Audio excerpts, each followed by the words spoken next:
Hello वीवियर्स, अस्सलाम वालेकुम।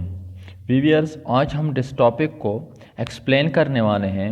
This is called energy stored in a capacitor. तो अब ये आज का हमारा टॉपिक है और इसके अलावा हम इसमें पढ़ेंगे एनर्जी डेंसिटी के बारे में भी पढ़ेंगे कि एनर्जी डेंसिटी क्या है। अब energy stored in a capacitor के टॉपिक को पढ़ने से पहले हम कैपेसिटर के बारे में कुछ पढ़ते हैं कि कैपेसिटर में जो एनर्जी स्टोर होती है वो कहाँ पे स्टोर होती है। तो अब लेट सपोज ये हमारे पास प्लेट्स ऑफ अ कैपेसिटर है। अब इसी कैपेसिटर में हमारे पास जो एनर्जी स्टोर होती है वो कहाँ पे ये एनर्जी जो है वो स्टोर होती है। हाँ, कैपेसिटर में जो एनर्जी स्टोर होती है they are stored in two places. Mean energy capacitor में दो जगहों पे स्टोर होती है। नंबर फर्स्ट हमारे पास and the charges. Mean charges जो कैपेसिटर के प्लेट के ऊपर स्टोर होते हैं उस चार्जेस में भी हमारे पास एनर्जी स्टोर होती है। और सेकंड हमारे पास जो एनर्जी स्टोर होती है this is in the electric field of the capacitor. Capacitor की इलेक्ट्रिक फील्ड में भी हमारे पास एनर्जी स्टोर होती है। तो इन दो जगहों पे हमारे पास जो है एनर्जी स्टोर होती है। अब लेट सपोज हमारे पास ये एक कैपेसिटर है, तो इस कैपेसिटर के हमारे पास प्लेट्स के ऊपर चार्ज स्टोर्ड है in the form of that this is positive and this is negative. Now this capacitor is called charge capacitor. तो अब यहाँ पे ये जो चार्जेस हैं इन चार्जेस में एनर्जी स्टोर होती है in the form of electric potential energy. Electric potential energy के फॉर्म में यहाँ पे एनर्जी स्टोर होती है। और सेकेंड, इन दोनों प्लेट्स के दरमियान जो इलेक्ट्रिक फील्ड इस्टेब्लिश होता है तो इसी इलेक्ट्रिक फील्ड में भी हमारे पास एनर्जी स्टोर होती है। इस वजह से हम कैपेसिटर को डिफाइन करते हैं that capacitor is a device which store energy. Mean energy को स्टोर करता है in the presence of magnetic field. जो मैग्नेटिक फील्ड की मौजूदगी में, मैग्नेटिक नहीं sorry electric field, stored energy in the presence of electric field. जो electric field की मौजूदगी में एनर्जी स्टोर करता है तो इसी डिवाइस को हम कैपेसिटर कहते हैं। सो this is the another definition of capacitor. तो अब हम क्या कर रहे हैं, अब हम जो है इसी कैपेसिटर में जो एनर्जी स्टोर होती है and charge as well as in the electric field, अब दोनों की मैग्नीट्यूड को हमने मालूम करना है। तो इसके लिए अब लेट सपोज हमारे पास ये एक कैपेसिटर है और इस कैपेसिटर के प्लेट्स के ऊपर आपके पास चार्जेस स्टोर्ड है। तो ये हमारे पास क्या है, एक कैपेसिटर है और ये कैपेसिटर कनेक्टेड है with a source, mean with a battery. Battery या सोर्स के साथ हमारे पास ये कैपेसिटर जो है कनेक्टेड है। अब दिस इज अ सोर्स। तो अब यहाँ पे जब इलेक्ट्रिकल करंट जो है फ्लो करेगा तो अब यहाँ पे एक प्लेट के ऊपर पॉजिटिव चार्जेस जो है वो स्टोर होंगे और दूसरे प्लेट के ऊपर नेगेटिव चार्जेस जो है वो स्टोर होते हैं। तो चार्जेस यहाँ पे स्टोर होते हैं। अब यहाँ पे जो इलेक्ट्रिक पोटेंशियल होगा वो आपके पास इसका जो average electric potential before supplying before connecting to the source the potential of that capacitor is VI, which is called initial capacitance, and capacitance nahi sorry electric potential, which is equal to 0, and VF after connecting to the source is equal to VF and is equal to V. So अब यहाँ पे जो average इसका electric potential होगा वो किस चीज़ की इक्वल होगा। So average electric potential is equal to V average and is equal to आपके पास this is average electric potential and this is equal to आपके पास किस चीज़ की इक्वल है, दिस इज VI प्लस आपके पास this should be VF divided by 2. This is the average electric potential of the capacitor. ये कैपेसिटर का एवरेज इलेक्ट्रिक पोटेंशियल है। तो अब यहाँ पे वैल्यूज पुट कर लें, VI is equal to 0 and VF is equal to V। So V average is equal to आपके पास 0 प्लस वी डिवाइडेड बाई 2 के इक्वल है। मीन वी आई क्या है? वी आई आपके पास इलेक्ट्रिक पोटेंशियल है एंड प्लेट्स के दरमियान जब बैटरी कनेक्टेड नहीं थी। जब हम बैटरी को कनेक्ट कर लेते हैं तो इसका इलेक्ट्रिक पोटेंशियल चेंज होता है from V I to V F. तो इस वजह से इनिशियली यहाँ पे चार्ज स्टोर नहीं होते, इस वजह से वी आई ज़ीरो होती है। तो अब हमारे पास electric potential V is equal to V divided by 2। This is the average electric potential, ये हमारे पास एवरेज इलेक्ट्रिक पोटेंशियल है। Now from the definition of electric potential, अब इलेक्ट्रिक पोटेंशियल की डिफिनीशन से as we know that V is equal to work done per unit charge, mean this will be equal to work done per unit charge. तो अब यहाँ पे जो charges है वो x से ज़ायद हैं, so Q will be equal to capital Q। So this equation will become that V is equal to W divided by Q। तो अब Q से हम कैपिटल Q से हम मोर देन वन चार्जेस जो है उसे रिप्रेजेंट करते हैं। तो अब हमारे पास multiplying both side by Q, दोनों साइडों को Q से मल्टीप्लाइड कर लें तो हमारे पास आ जाएगा V multiplied by Q is equal to W divided by Q। ये आ जाएगा W डिवाइडेड बाई Q आ जाएगा। तो यहाँ पे आपके पास मल्टीप्लाइड बाई Q, तो यहाँ पे ये Q और ये Q कैंसिल हो जाएगा and we will get that W is equal to V Q। This is the magnitude of the work done on the charges, charges के ऊपर जो वर्क डन होता है इसका वर्क डन इस चीज़ के इक्वल होता है। सो अब यहाँ पे हमारे पास जो इलेक्ट्रिक पोटेंशियल है, this electric potential is called average electric potential, ये एवरेज इलेक्ट्रिक पोटेंशियल है। मीन हम लिख सकते हैं that W work done is equal to V average and to आपके पास Q। So this is equation number first. तो अब putting values in equation one में वैल्यूज को पुट कर लें तो हमारे पास आ जाएगा that work done on the charges is equal to, किस चीज़ की इक्वल आ जाएगा? That will be half Q V। This is the magnitude of the work done. तो यही वर्क डन इन चार्जेस में स्टोर्ड हो जाता है in the form of electric potential energy. तो ये कौन सा वर्क डन है? ये वो वर्क डन है जो इलेक्ट्रिक फील्ड इन चार्जेस के ऊपर करता है कि इसे आपके पास किस चीज़ से, टर्मिनल ऑफ द बैटरी से इस प्लेट तक लेकर आता है। तो ये आपके पास वही वर्क डन है। तो यही वर्क डन इन चार्जेस में स्टोर हो जाता है in the form of electric potential energy.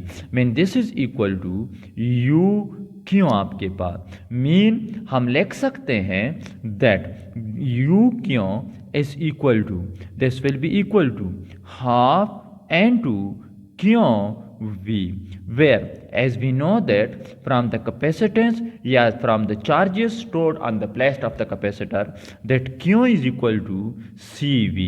This is the equation for capacitor. So यही Q की वैल्यू इस Q में पुट कर लें तो हमारे पास आ जाएगा that U Q is equal to half N2 CV N2 V. So that equation will be equal to Q U Q is equal to half CV square. This is the magnitude of electric potential energy stored in a capacitor in the charges. तो ये वही energy है जो capacitors में stored होती है in the charge of the capacitor. Capacitor के charges में जो एनर्जी स्टोर्ड होती है ये उसी एनर्जी का हमारे पास मैग्नीट्यूड है। सो अब जिस तरह हमने कहा था कि कैपेसिटर के आपके पास in the form of charges के साथ साथ एनर्जी जो है वो on the plate of the capacitor के दरमियान जो इलेक्ट्रिक फील्ड है उस इलेक्ट्रिक फील्ड में भी स्टोर्ड होती है। तो अब हमने इसी इलेक्ट्रिक फील्ड में जो एनर्जी स्टोर्ड हुई है उसी को हमने मालूम करना है। सो अब हम लिख सकते हैं that energy stored in an electric field of a capacitor, capacitor के इलेक्ट्रिक फील्ड में। सो अब यही हमारे पास इक्वेशन है that U is equal to electric potential energy is equal to half CV square which is stored in the आपके पास in the charges of the capacitor. So अब हमारे पास as we know that from the definition of potential gradient. Potential gradient के definition से that E is equal to V divided by D। तो यहाँ से हम V की वैल्यू को निकाल सकते हैं। We know that V is equal to ED।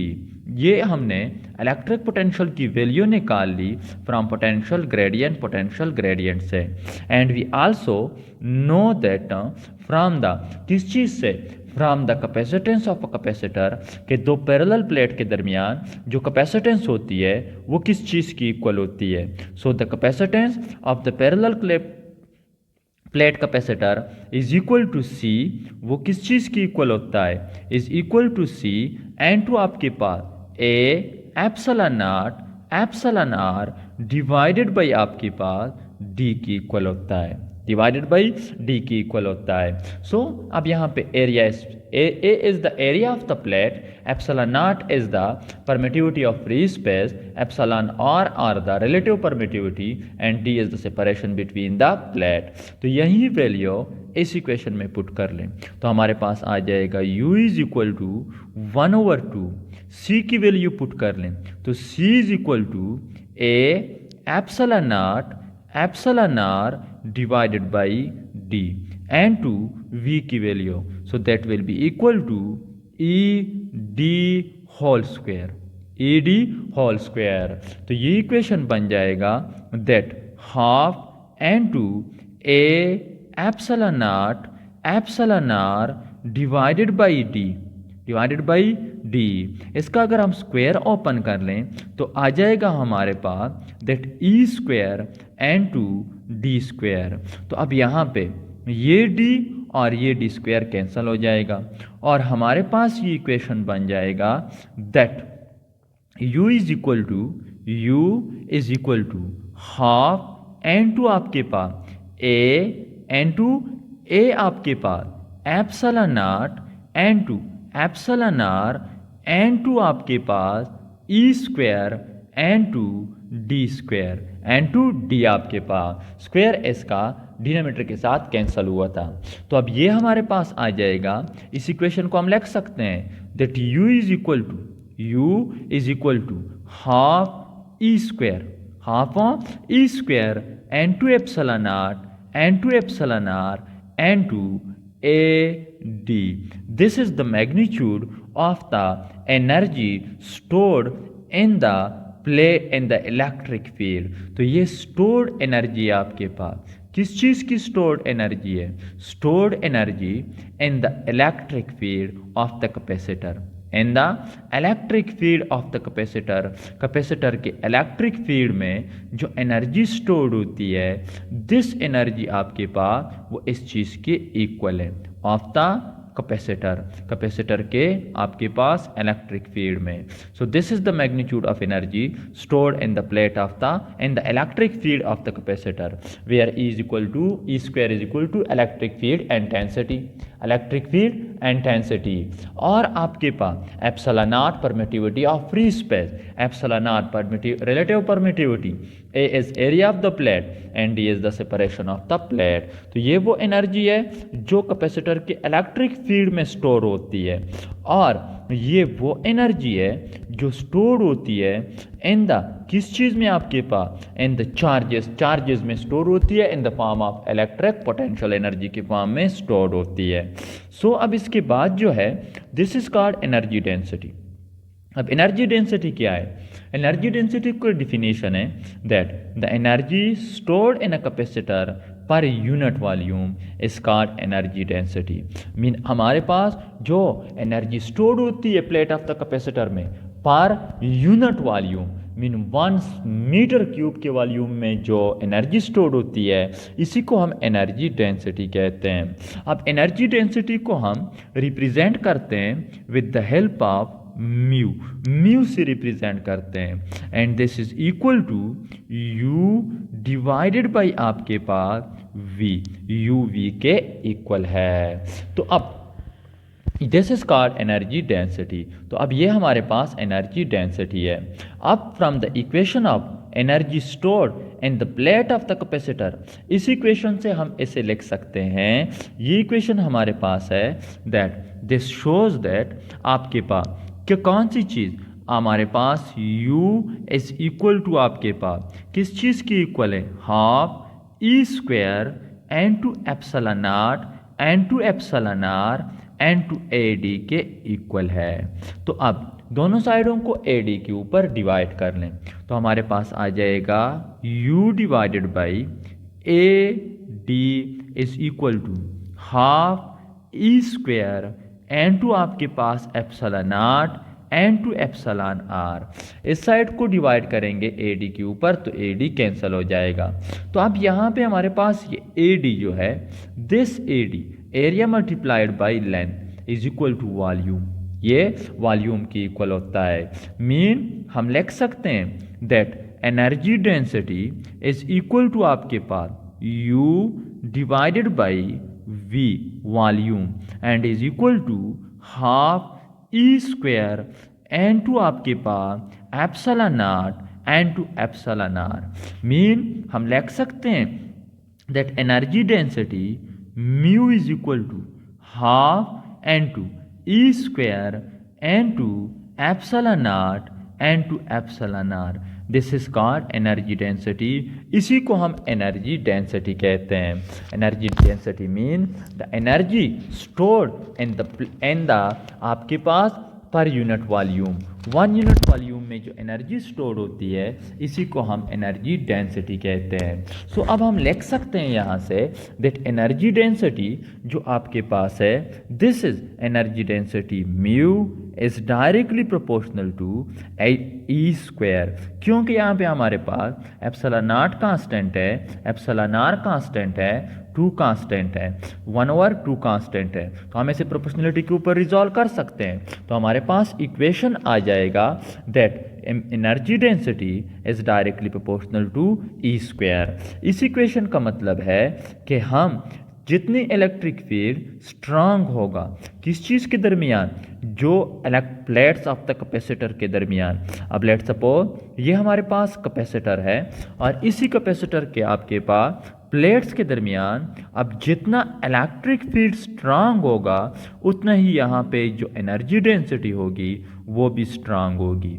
Mean energy density is directly proportional to the square of the electric field. So this is energy density and energy stored in a capacitor. उम्मीद है कि आपको ये lecture अच्छा लगा होगा।